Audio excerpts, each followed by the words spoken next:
গুপ্তরা স্বৈরাচারের মতোই নতুন জালিম, তারা ক্ষমতা পেলে দুর্বিষহ হবে জনজীবন। ভোটে উচিত শিক্ষা দেওয়ার আহ্বান তারেক রহমানের। নারীদের ঘরবন্দি রাখার ষড়যন্ত্র রুখে দেওয়ার হুঁশিয়ারি।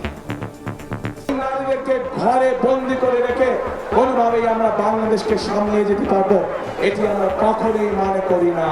এইসব লোক যদি দায়িত্ব পায় তাহলে আজকেই আমাদের কাছে পরিষ্কার হয়ে যাচ্ছে যে জনগণের ভাগ্যের কি দুর্বিষহ অবস্থা হবে।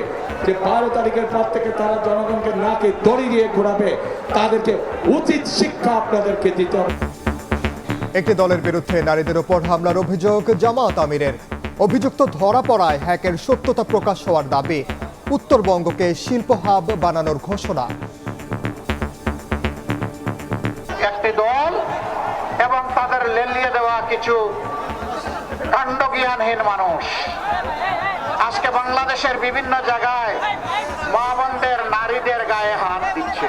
এক্সআইডি হ্যাক করে যা তা এখান থেকে চালিয়ে দিছে। আমাদের সাইবার টিম ওদেরকে শক্তভাবে কবজা করে ধরে ফেলেছে।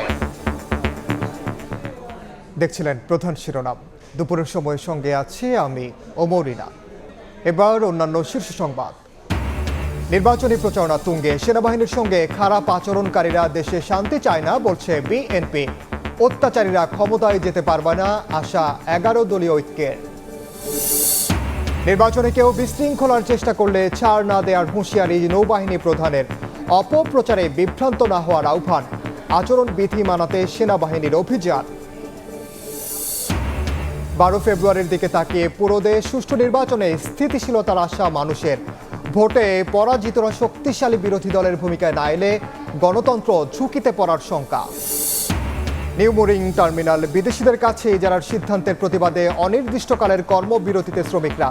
চট্টগ্রাম বন্দরে আমদানি রফতানি কার্যক্রম স্থবির। এবং প্রতারণার ফাঁদে পড়ে রুশ যুদ্ধে বাংলাদেশিরা যেতে না চাইলে অকথ্য নির্যাতন। পরিবারের সঙ্গে যোগাযোগ বিচ্ছিন্ন।